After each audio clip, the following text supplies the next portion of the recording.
ఆరాధన వర్తమానముకై ద్వితీయోపదేశ కాండము 32వ అధ్యాయము. ద్వితీయోపదేశ కాండం 32వ అధ్యాయము 4వ వచనాన్ని మనం అందరం కలిపి చదువుదాం. ద్వితీయోపదేశ కాండము 32వ అధ్యాయము 4వ వచనం చదువుకుందాం. ఆయన ఆశ్రయ దుర్గముగా ఉన్నాడు, ఆయన కార్యము సంపూర్ణము, ఆయన చర్యలనియు న్యాయ విధులు, ఆయన నిర్దోషమై నమ్ముకొనదగిన దేవుడు, ఆయన నీతిపరుడు, యథార్థవంతుడు. దేవుని సహాయం కొరకు చిన్న ప్రార్థన చేసుకుందాం. గమనించినట్లయితే ద్వితీయోపదేశ కాండము 32వ అధ్యాయము 4వ వచనం ఒకటి చదవండి.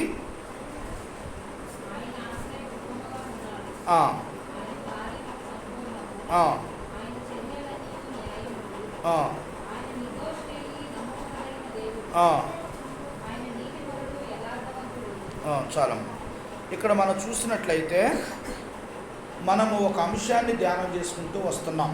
ఆరాధన అంశానికై ఒక అంశం ఏమనగా సత్యవంతుడైన దేవుడు. మన దేవుడు ఎవరు? సత్యవంతుడైన దేవుడు. ఆయనలో అబద్ధం అనేది ఉండదు కూడా. ఆయన సత్యవంతుడైన దేవుడని ఈ రోజున పరిశుద్ధ గ్రంథంలో నుండి కొన్ని లేఖన భాగాలు ధ్యానం చేసుకొని ఆత్మతో సత్యముతో మనము ఆయన ఆరాధించే వారిగా ఉండాలని ప్రభు పేరిట మీకు మనవి చేస్తున్నాను. ఇక్కడ మనం చూసినట్లయితే ద్వితీయోపదేశ కాండం 32:4లో మనం చదువుకున్న మాట, ఆయన ఆశ్రయ దుర్గముగా ఉన్నాడు. ఆయన ఎలా ఉన్నాడట?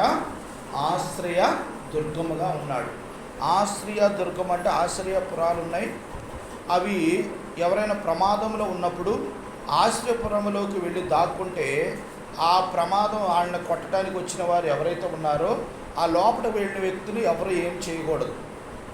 అలాగే దేవుడు నీకు నాకు ఎలా ఉన్నాడట?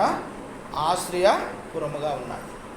మనము ఎలాంటి ఇబ్బందులు, కష్టాల్లో, ఇరుకులో, ఇబ్బందులు, మరి సాతాను అంధకార శక్తులు బంధించబడిన మనము మరి ఈ రోజున మనం ఎవరి ఆశ్రయంలో ఉన్నామట? ఆయన ఆశ్రయ దుర్గముగా ఉన్నాడు. మనకు ఆశ్రయముగా ఉంటున్నాడు ఎప్పుడు కూడా. అంతేకాకుండా ఆయన కార్యములు సంపూర్ణము. ఆయన కార్యములు ఎలా ఉన్నాయట?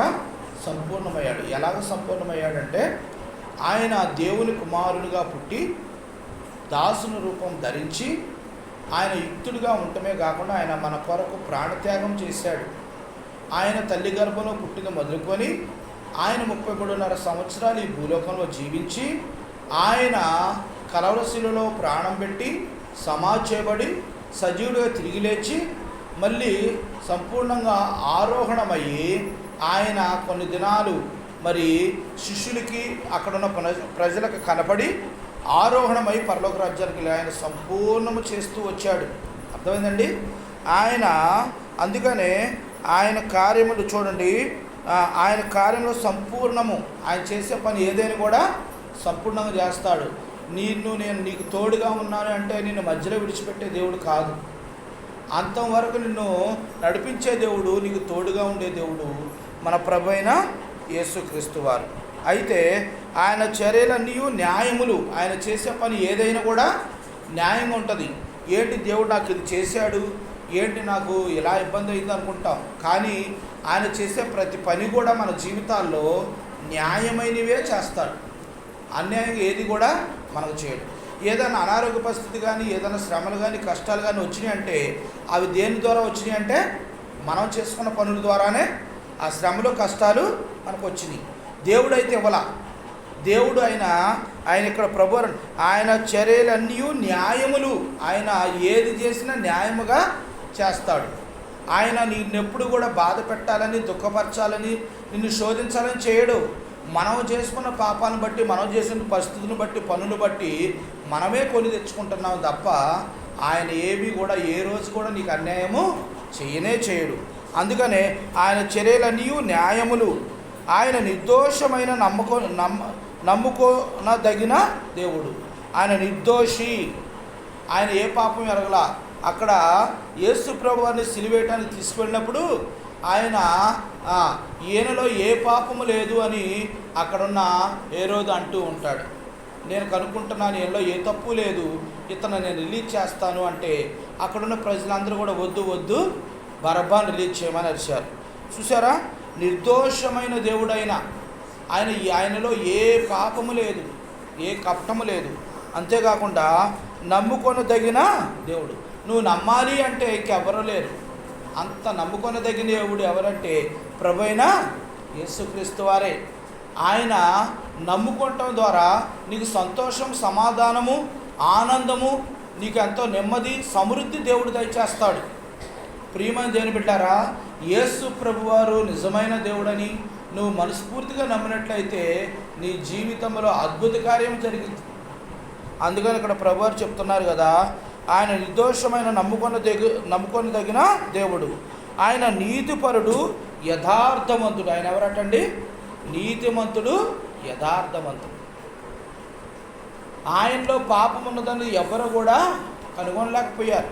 ఆయన చూపుల్లో కానీ, మాటల్లో కానీ, తలంపుల్లో కానీ, ఆలోచనలో కానీ ఎక్కడ కూడా పాపం అనేది ఎవరికి కూడా కనుక్కోలేకపోయారు. అంతేకాకుండా ఆయన యథార్థవంతుడు, యథార్థంగా మాట్లాడేవాడు.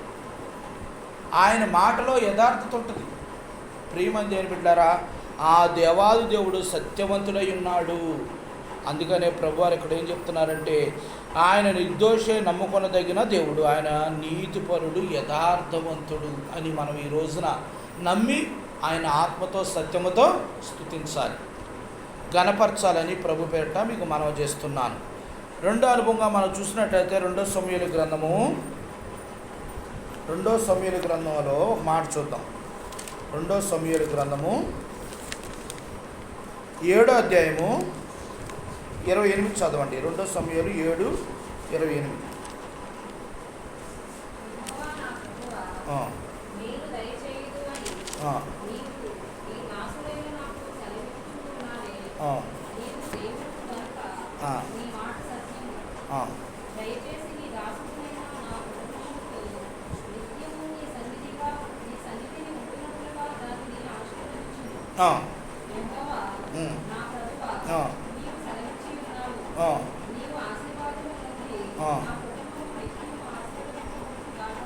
చాలా.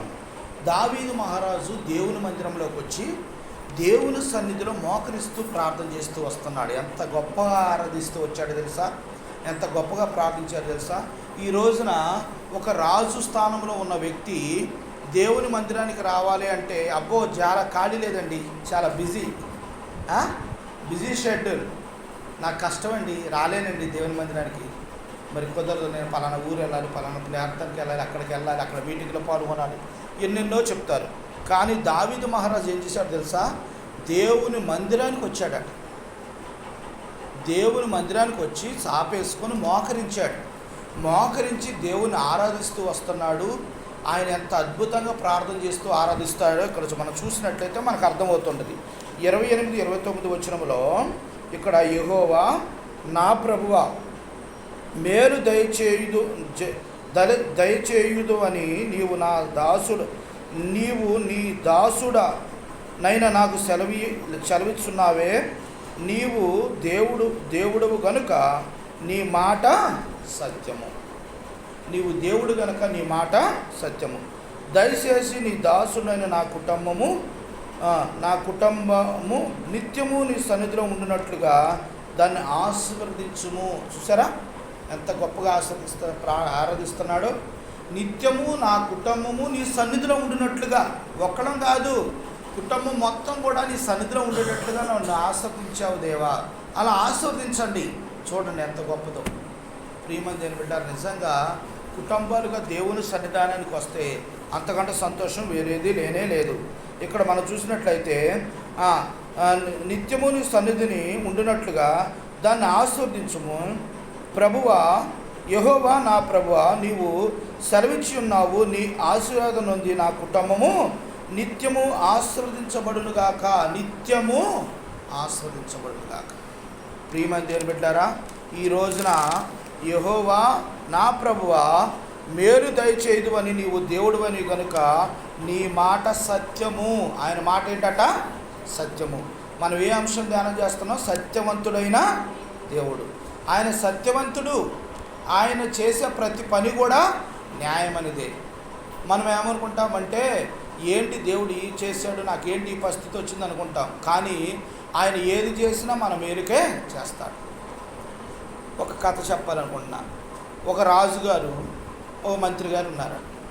రాజుగారు ఒకసారి ఏదో ఒక మాట సందర్భంలో మరి మాట్లాడినప్పుడు ఆ యొక్క మంత్రి అన్నాడు, రాజా, నువ్వు చేసింది ఇది కరెక్ట్ కాదు అని చెప్పాడు. కరెక్ట్ కాదు, నాకే ఎదురు చెప్తావని, అది కాదు.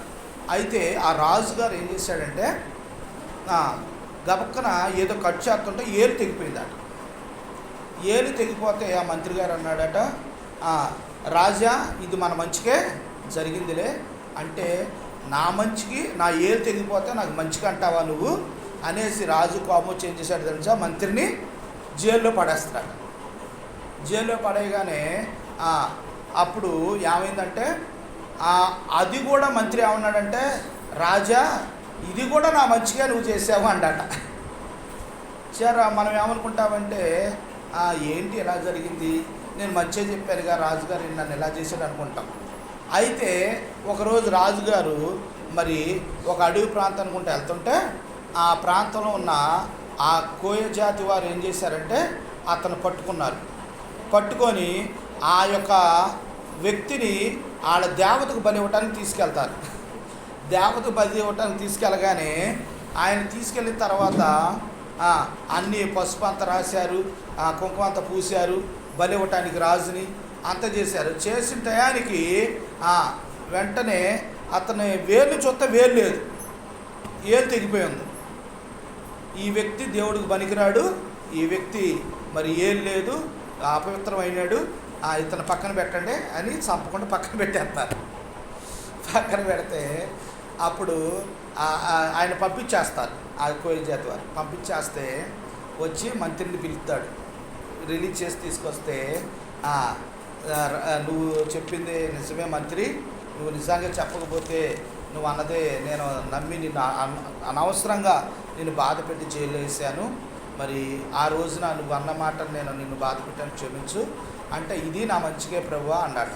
అదెందుకని, నువ్వు మంచిగా జైల్లో ఉంటే మంచిదేంటి, ఎలాగైందంటే, నేను నీ పక్కన ఉండేవాడినే, నిన్ను బలిగిపోతే ఎవరిని ఇచ్చేవాళ్ళు?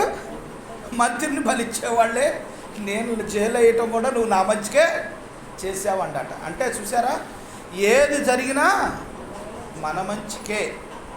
అది దేవుడు ఏది చేసినా మన మంచికే చేస్తాడు, మన విశ్వాసంతో నమ్మాలి. ఇక్కడ మనం చూసాం కదా, ఒక మాట చదువుకుంటూ వచ్చాం 28లో. ఇక్కడ ఒక అద్భుతమైన మాట చదువుకుంటూ వచ్చాం 7:28లో.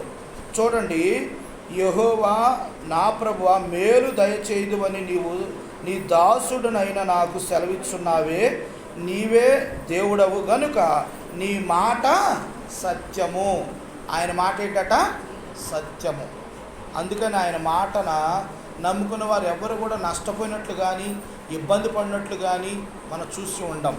ఆయన ఏది చేసినా మన మేలు కొరకై మన మంచిగా చేస్తాడని నమ్మి మనం కనపరచాలి. అలాగే ఒక దైవజనుడు కూడా ఇలాగే ఒక ప్రాంతానికి సువార్త చేయడానికి వెళ్తున్నాడట దేవుడి పని మీద. వెళుతున్న సమయంలో ఒక బస్సు ఎక్కితే ఆ బస్సులో చాలామంది జనం ఉన్నారట. ఆ డోర్కి ఎలాంటి ఎట్టగట్టు వెళ్దామని టైం అయిపోతుందని ఎక్కేళ్ళకి ఆయన గట్టిగా నెడితే కింద పడ్డాట. బస్సు వెళ్ళే బస్సులో నుండి చేతులకి కాళ్ళకి దెబ్బలు తగిలినాయట. అప్పుడు కూర్చొని ప్రార్థన చేస్తున్నాట, ప్రభువా, నేను నీ పని నిమిత్తమే వెళ్తున్నా కదా, ఏంటి నాకు ఈ దెబ్బలు ఏంటి, మరి ఏంటి ఈ కాళ్ళకి దెబ్బలు ఏంటి ప్రభువా అదిదని బాధపడుతూ దేవుడికి ప్రార్థన చేశాడట. తర్వాత ఒక అరగంటకి ఇంకో బస్సు వచ్చిందట. ఆ బస్సు ఖాళీగా ఉందట. ఎక్కాడు, సీట్లు బాగున్నాయి, చక్కగా కూర్చున్నాడు. సరే వెళ్తూ ఉంటే ఎదరెళ్ళిన బస్సు ఏమైందో తెలుసా? ఒక లోయలో పడిపోయిందట. అర్థమైందా? లోయలో పడితే చాలామంది చనిపోయారు. ఇది రియల్గా నిజంగా జరిగిన సంఘటన దైవజనుడు చెప్తూ వచ్చాడు. అప్పుడు ఆయనకు అర్థమైంది, ప్రభువా, ఏది చేసినా నా మంచిగా చేస్తావు, నా మేలు కొరకే చేసావు కనుక నిజంగా నీ మాట సత్యం ప్రభు అని నమ్మి స్తుతించాడట. లేకపోతే ఆ బస్సులో ఉంటే ఏమయ్యాడు మనోడు? ఫస్ట్ ఇతనే చచ్చిపోయాడు. ఎందుకంటే డోర్లు ఏలాడబడ్డాడు, పట్టం ఈయన మీద పడేది బస్సు.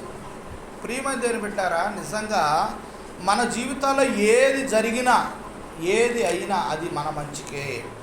దేవుడు మన మేలు కొరకే చేస్తాడని నమ్మి స్తుతించాలి. ఈరోజు దేవుడు మనకు ఏది ఇచ్చినా దాంతోనే తృప్తి కలిగి ఉండటం అనేది చాలా గొప్ప విషయం. ప్రియమైన దేవుని బిడ్డారా, ఇక్కడ మనం ఒకటి జ్ఞాపకం చేసుకోవాలి. సత్యవంతుడైన దేవుడైన మాట తప్పని వాడు. అందుకని ఇక్కడ చూడండి, ఆయన మాట సత్యము. బైబిల్ గ్రంథంలో ఆదికాండం నుండి ప్రకటన గ్రంథం వరకు ఏ మాట ఉన్నా ఆ మాటలో సత్యము అనేది మనకు కనపడుతూ వస్తుంది. ఇది రెండో అనుభవం. మూడో అనుభవం 33 కీర్తన చూద్దాం. కీర్తన 33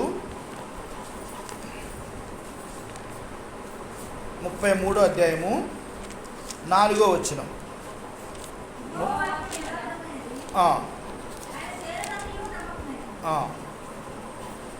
మళ్ళీ చదవక.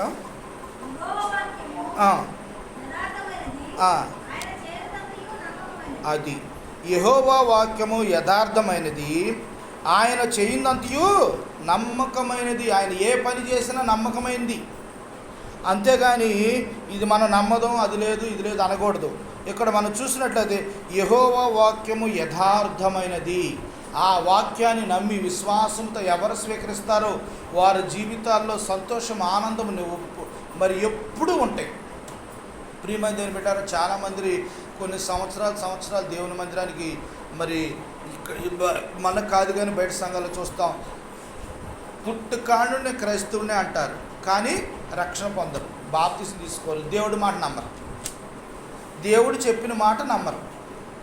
వాళ్ళు ఏమంటారంటే పుట్టుకాడ నుండి క్రైస్తవులమేనండి, మేము దేవుడిని నమ్ముకున్నామంటారు. కానీ వాళ్ళు మళ్ళీ సాయంత్రం వేళకి మందు తాగుతారు, ప్యాకెట్కి వెళ్తారు, జోదాలకు వెళ్తారు, అన్నీ నార్మలే. ప్రియమైన దేవుని బిడ్డారా, ఇక్కడ ప్రభువారు చెప్పిన మాటను మనము జ్ఞాపకం చేసుకోవాలి ఎప్పుడైనా. 4 యెహోవా వాక్యం ఏమైందట? యథార్థమైనది. ఆ మాటని ఎవరైతే నమ్మి విశ్వాసం ఉంచుతారో వాళ్ళ జీవితంలో కూడా ఎప్పుడు ఆనందము, సంతోషాల్లో ఎప్పుడు ఉప్పొంగుతూ ఉండేవారిగా ఉంటారు. అంతేకాకుండా ఇక్కడ మనం చూసినట్లయితే 4 ఆయన చేయిందంతయు నమ్మకమైనది. ఆయన నమ్మకమైన దేవుడు. ఆయన ఏ పని చేసినా నమ్మకమైనదిగా ఉంటుంది. ప్రియమైన దేవుని బిడ్డారా, నిజంగా ఈ రోజున సత్యవంతుడైన దేవుడిని నువ్వు తెలుసుకొని ఉన్నావు. ఆయన్ని ఆరాధించే నీవు ఆత్మతో సత్యముతో ఎప్పుడూ ఆయన మనం ఆరాధించే బిడ్డగా, ఘనపరిచే బిడ్డగా ఉండాలని ప్రభు పేరట మీకు మనం చేస్తున్నాను. ఇది మరి 3వ అనుభవంగా మనం చూస్తూ వచ్చాం. 4వ అనుభవం చూద్దాం. 146 కీర్తనలో, కీర్తన 146లో ఒక మాట చూద్దాం. చూడండి, కీర్తన 146 6వ వచనం.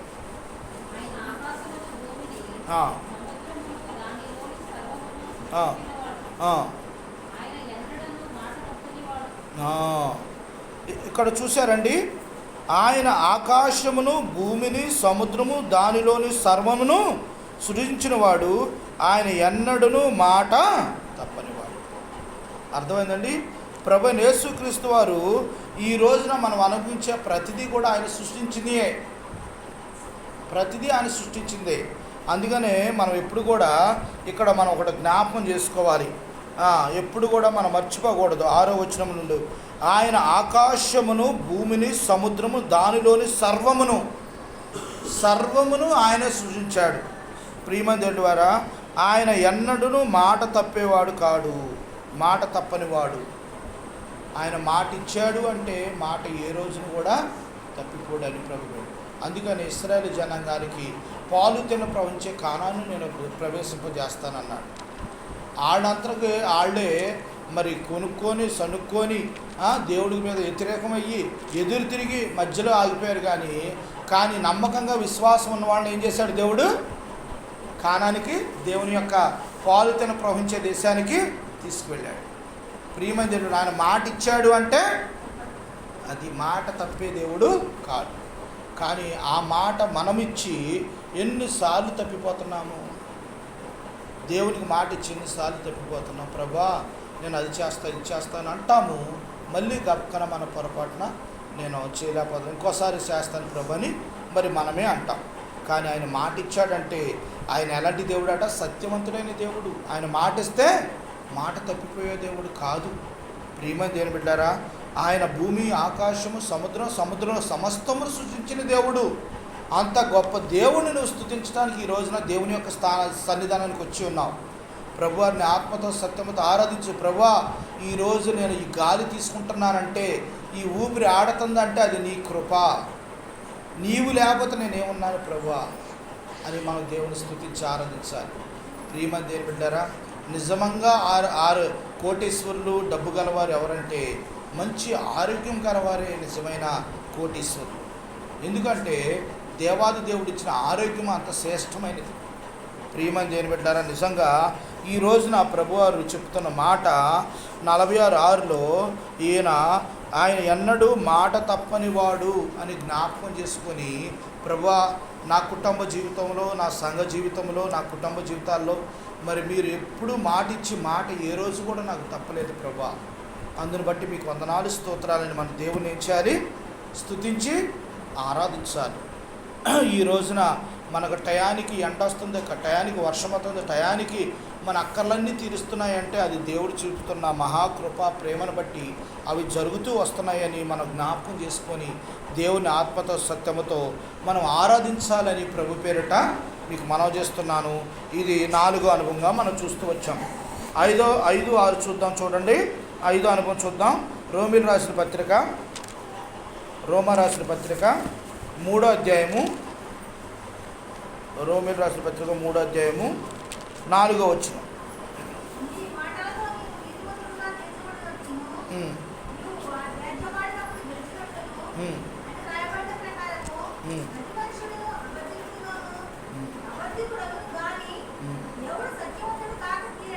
అది అర్థమైందండి. ఇక్కడ నీ మాటల్లో నీవు నీతిమంతుడిగా తీర్చబడినట్లును, నీవు వాద్యమాడినప్పుడు గెలుచునట్లును అని రాయబడిన ప్రకారము ప్రతి మనుషుడును అబద్ధికుడు అగును కానీ దేవుడు సత్యవంతుడుగాక తీరడు. అర్థమైందండి. ప్రతి మనుషుడు ఎవరట? అబద్ధికుడు. దేవుడు సత్యవంతుడు అని మనం జ్ఞాపకం చేసుకోవాలి. అందుకనే ప్రభువా, నేను కూడా ఒకప్పుడు అబద్ధికుడిగా ఉన్నాను. నేను ఎన్నో రకాలైన అబద్ధాలు ఆడాను, ఎన్నో రకాలుగా మిమ్మల్ని శోధించాను, ఎన్నో రకాలుగా మిమ్మల్ని బాధ పెట్టాను ప్రభువా. మరి అలాంటి నన్ను ఈ రోజున మీరు ఎంతో నిజంగా నీతిమంతుడిగా ఉండి నన్ను నా పాపాలన్నింటినీ క్షమించి ఈ రోజున నాకు నిత్య జీవానికి వారసులు చేసిన దేవా, మీకు వందనాలు స్తోత్రాలని మన దేవుణ్ణి ఏం చేయాలండి? స్తుతించి ఆరాధించాలని ప్రభు పేరిట మీకు మనవి చేస్తున్నాను. అందుకనే ఆయన దేవుడు సత్యవంతుడు కాక తీరడు అంటే ఆయన సత్యవంతుడు అని మనం జ్ఞాపకం చేసుకోవాలి. మనమైతే అబద్ధికులమైన మనల్ని దేవుడు ఆయన చేర్చుకున్నాడు. అసలు దేనికి పనికిరాని మనల్ని ఆయన ఆహ్వానించాడు ఆయన సన్నిధానానికి. దాన్ని బట్టి మనం ఎంతగానో గర్వపడుతూ సంతోషపడుతూ, ప్రభువా, నిజంగా ఎవ్వరికీ లేని, కోటీశ్వరులకు లేని ధన్యత ఈరోజు నాకు ఇచ్చారు ప్రభువా, అందుకు మీకు వందనాలు స్తోత్రాలని మనం ఏం చేయాలండి? దేవుణ్ణి స్తుతించి ఆరాధించాలని ప్రభు పేరిట మీకు మనవి చేస్తున్నాను. ఇది 5వ అనుభవంగా మనం చూస్తూ వచ్చాం. 6వ అనుభవం కూడా చూద్దాం. చూడండి, తీతు రాసిన పత్రికలో ఒక మాట ఉంటుంది. చూద్దాం. 1వ అధ్యాయము 3వ వచనంలో, తీతు రాసిన పత్రిక 1:3 చూడండి.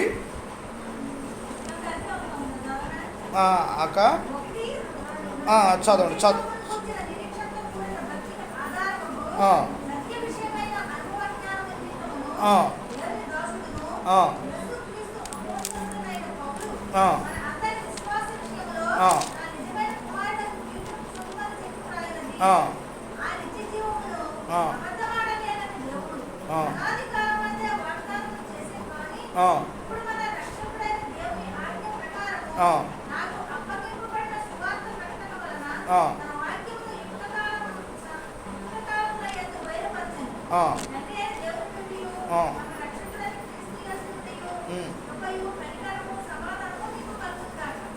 చూసారా?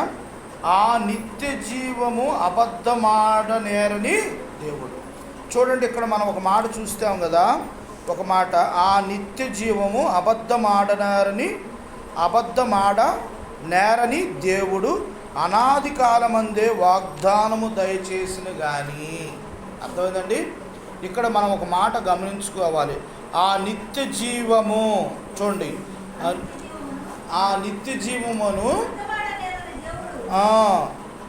అనాది కాలమందే వాగ్దానము చేసిన కానీ ఇప్పుడు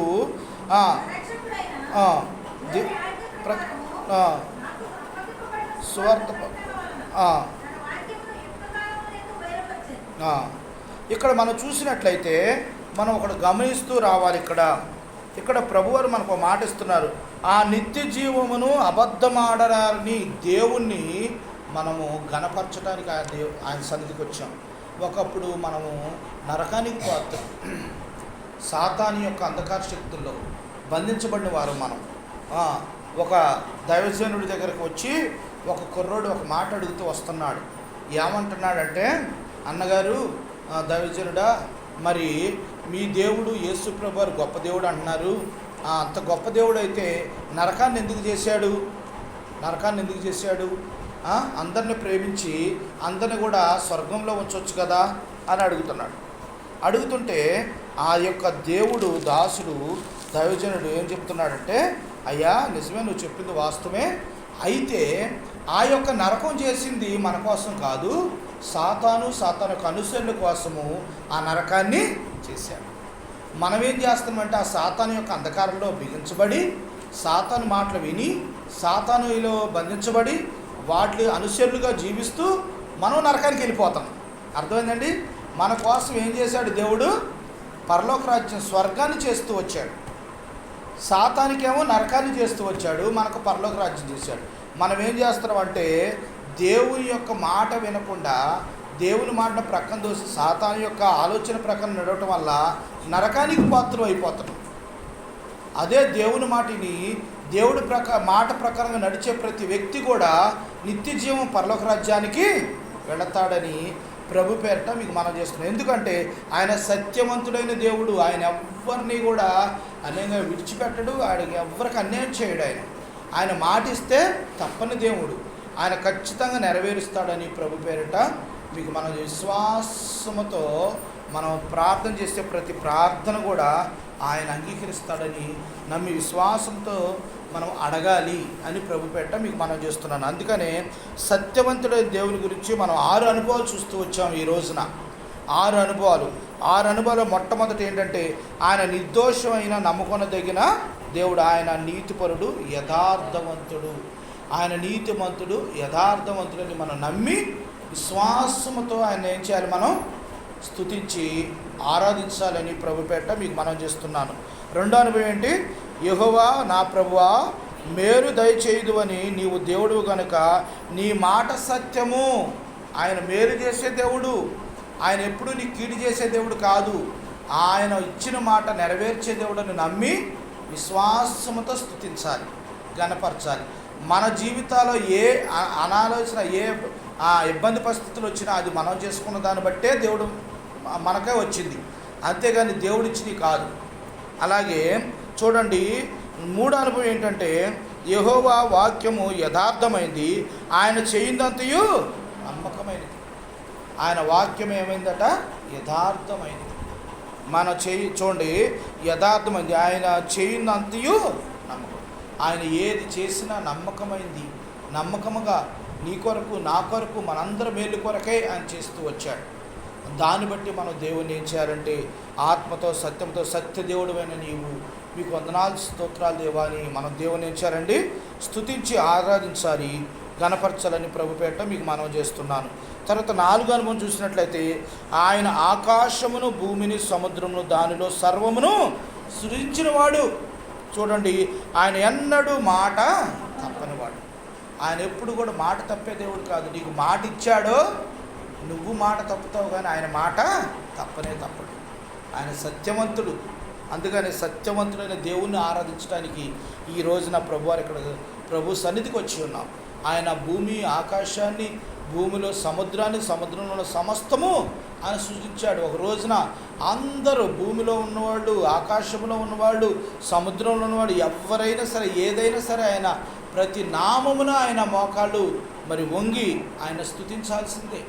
ప్రియమైన దేవుని బిడ్డారా, ఆయన సృజించిన దేవుడు, ఆయనే సర్వాధికారి అయిన దేవుడిని నమ్మి స్తుతిస్తూ రావాలి. ప్రియమైన దేవుని బిడ్డారు, ఇది జ్ఞాపకం చేసుకొని ఆయన ఎన్నడూ మాట తప్పని వాడని నమ్మి స్తుతించాలి.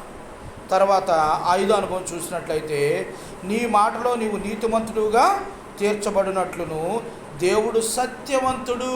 ఆయన ఎవరండి? సత్యవంతుడు. ఆయన మాటలో చూడండి నీతిమంతుడుగా ఏర్పడతాడు. మరి ఆయన నువ్వు రాజువా అంటాడు ఫరో. నువ్వన్నట్లే అంటాడు కదా. అసలు ఎక్కడ కూడా ఆయన మాటలో కూడా, ఆయన చూపులో కూడా, ఆయన తలంపులో కూడా ఎక్కడ కూడా అబద్ధం అనేది కనపడదు. అంత సత్యవంతుడైన దేవుడు. చూసారా, ఆయన ఎంత సత్యవంతుడంటే తనని అప్పగించే వ్యక్తిని కూడా తన ప్రక్కన కూర్చోబెట్టుకొని భోజనము చేసిన వ్యక్తి ఇస్కరియోతు యోధ. అర్థమైందండి? అంత ప్రేమించే వ్యక్తి ఈ రోజున ప్రభు సన్నిధానానికి వచ్చి కూడా ప్రభుని ఎరగనట్టుగా ఉంటున్న వారిని కూడా ఆయన ఏమాత్రం వాళ్ళకే అన్యాయము చేయడు. ఆయన ప్రేమగా దగ్గర తీసుకొని వాళ్ళని మనకంటే ఎక్కువగా వాళ్ళని ప్రేమిస్తూ వస్తున్నాడు. ఎందుకంటే వాడు తెలుసుకొని ఏదో రోజున నా సన్నిధానంలో నిలకడగా ఉంటారనేది ఆయనకు తెలుసు. ప్రియమైన ఆయన విడిచిపెట్టే దేవుడు కానే కాడు. అందుకని మనం ఆత్మతో సత్యముతో స్తుతించాలి. ప్రభా, ఎన్నోసార్లు నేను కూడా నువ్వు ఎరగనట్టుగా జీవించాను, కానీ ఈ రోజు నీ సన్నిధానానికి నన్ను తీసుకొచ్చి మిమ్మల్ని ఆత్మతో సత్యముతో ఆరాధించేటట్లుగా నాకు సహాయం చేశారు. దేవుడు సత్యవంతులను గ్రహించి నమ్మకంతో మిమ్మల్ని స్తుతించేటట్లుగా నాకు సహాయం చేసిన దేవా, మీకు వందనాలు, స్తోత్రాలను మన దేవుని ఏం చేయాలండి? స్తుతించి ఆరాధించాలి. లాస్ట్ అనుభవం ఏంటంటే, ఆ నిత్య జీవము అబద్ధమాడనేరని దేవుడు. మనకు నిత్య జీవాన్ని ఇవ్వటానికి దేవాది దేవుడు ఈ లోకానికి మానవునిగా దిగి వచ్చాడు. మనందరినీ కూడా ఆయన పరిశుద్ధమైన రక్తంతో ఆయన కొనుక్కొని ఆయన నీతిమంతులుగా చేసి ఆయన మనందరూ కూడా ఆయన రాజ్యం, పరలోక రాజ్యంలో తీసుకువెళ్ళడానికి ఆయన వచ్చాడు. ప్రియమైన దేవుని బిడ్డలారా, ఎవరు నీకైనా లాగా చేయగలరు? అందుకని ఆయన అబద్ధం ఆడరని దేవుడు, ఆయన అబద్ధం ఆడనే ఆడ. ఆ దేవుడిని ఆరాధించడానికి వచ్చావు. దేవుడు నిత్య జీవాన్ని ఇవ్వడానికి ఆయన ఇష్టపడుతున్నాడు నీకు నాకు. ప్రభా, నిజంగా నరకానికి పాత్రుడై నన్ను నిత్య జీవానికి యోగ్యుడిగా చేసిన దేవా, మీకు వేలాది వందనాలు, స్తోత్రాలని మనం ఏం చేయాలండి? దేవుణ్ణి ఆత్మతో సత్యముతో ఆరాధించాలని ప్రభుపేట మీకు మనవి చేస్తున్నాను. ఈ 6 అనుభవాలను తలపోసుకొని మనం ఆరాధించాలి. సత్యవంతుడైన దేవుడు ఆయన ఎవరండి? సత్యవంతుడైన దేవుడు. ఆ దేవుణ్ణి మనము ఆత్మతో సత్యముతో పరిపూర్ణమైన హృదయముతో ఆయన ఆరాధించాలి. ఈ రోజున సంతోషముగా ఆరాధించి ఎక్కడి నుండి వెళ్ళే వారికి ఉందాం. దేవుడు ఇచ్చిన వాక్యము దేవుడు దీవించుగాక. మోకరించండి. మోకరించి మనం అందరం కూడా ఒక బ్రదర్, ఒక సిస్టర్, ఒకరి తర్వాత ఒకరు ఆరాధించుకుందాం. మోకరించండి.